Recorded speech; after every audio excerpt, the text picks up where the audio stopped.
জুমার পরে শেখ হাসিনাকে দেশে ফেরার অনুমতি দিয়েছেন স্বরাষ্ট্রমন্ত্রী সালাউদ্দিন আহমেদ। অবশেষে কপাল খুলেই গেল আওয়ামী লীগের। শেখ হাসিনাকে কোনোভাবেই ফাঁসি দেওয়া সম্ভব না, তাই সাধারণ ক্ষমার মাধ্যমে দেশে ফেরার আদেশ দিয়েছেন তিনি। আবারও রাজনীতি করার সুযোগ পাচ্ছে আওয়ামী লীগ ছাত্রলীগ।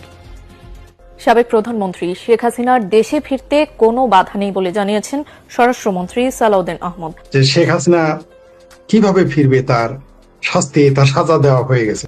বাংলাদেশে এমন কোন জেল নাই যেখানে শেখ হাসিনা আটকায় রাখবে। বাংলাদেশে এমন কোন জল্লাদ নাই শেখ হাসিনারে ফাঁসি দিবে। দর্শক যে যেখানে বসে আমাদের দেখছেন জুমার পরে, আশা করি সবাই ভালো আছেন। এই মুহূর্তে পাওয়ার সব থেকে বড় ব্রেকিং নিউজ, সেটা হলো শেখ হাসিনাকে আবার অফিসিয়ালি ভাবে বাংলাদেশ সরকার বা স্বরাষ্ট্রমন্ত্রী সালাউদ্দিন আহমেদ দেশে ফেরার আদেশ দিয়েছেন। শেখ হাসিনা গত এক সপ্তাহ যাবৎ তিনি ঘোষণা দিচ্ছিল 6 মাসের মধ্যে আমি বাংলাদেশে ফিরব।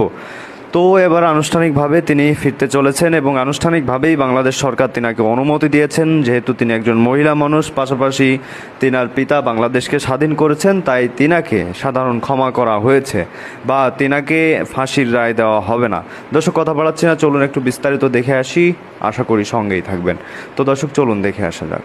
সাবেক প্রধানমন্ত্রী শেখ হাসিনার দেশে ফিরতে কোনো বাধা নেই বলে জানিয়েছেন স্বরাষ্ট্রমন্ত্রী সালাউদ্দিন আহমেদ, বরং তাকে ফিরিয়ে দিতে ভারত সরকারকে অনুরোধ করা হয়েছে বলেও জানান তিনি। সচিবালয়ে সাংবাদিকদের সাথে আলাপকালে এসব তথ্য জানান স্বরাষ্ট্রমন্ত্রী। বলেন, ভারতের পশ্চিমবঙ্গে নাগরিকত্ব আইন চালু করা তাদের অভ্যন্তরীণ বিষয়, তবে অবৈধ অনুপ্রবেশ ঠেকাতে সতর্ক রয়েছে বিজিবি। মাহবুব কবির চপলের আরও একটি রিপোর্ট। আওয়ামী লীগ তার কার্যক্রম চালিয়ে যাবে।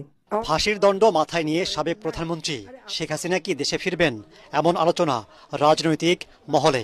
সম্প্রতি ভারতের হিন্দুস্তান টাইমসকে দেওয়া সাক্ষাৎকারে শেখ হাসিনা জানান তিনি শিগগিরই দেশে ফিরবেন, চালিয়ে যাবেন আইনি লড়াই। বিষয়টি সরকার কিভাবে দেখছে, এমন প্রশ্নের জবাব দেন স্বরাষ্ট্রমন্ত্রী। আমরা তো তাকে ফেরত চাই, আইনিভাবে চাই। পররাষ্ট্র মন্ত্রণালয়ের মাধ্যমে আমরা অনুরোধ করেছি, এক্সট্রাডিশন চুক্তি অনুসারে অনুরোধ করেছি। আমরা শেখ হাসিনাকে ফেরত চাই এবং আমরা চাই তিনি মামলা ফেস করুক। তো এখন যদি কেউ বলে আসতে চাই, আমরা তো তাকে চাচ্ছি ফেরত। দলীয় নেতাকর্মীদের সাথে শেখ হাসিনার অনলাইন মিটিংয়ের বক্তব্য কিংবা আন্তর্জাতিক মিডিয়ায় দেওয়া বক্তব্য বাংলাদেশের অনেক গণমাধ্যমে প্রচারিত হচ্ছে। তার বিদ্বেষমূলক বক্তব্য প্রচারে নিষেধাজ্ঞা দিয়েছে ট্রাইব্যুনাল। দেশের গণমাধ্যমকে আদালতের আদেশ অনুসরণের পরামর্শ দেন স্বরাষ্ট্রমন্ত্রী। এরকম বিধিনিষেধ আছে বলে আমার জানা নেই। এখন যদি কোনো গণমাধ্যম কোনো বক্তব্য প্রচার করে থাকে, আদালতের যদি কোনো নিষেধাজ্ঞা না থাকে সেই ব্যক্তির বক্তব্য প্রচারের, সেই ক্ষেত্রে পারে। কারণ আদালতের নিষেধাজ্ঞা আছে কিনা আমি সে জানি।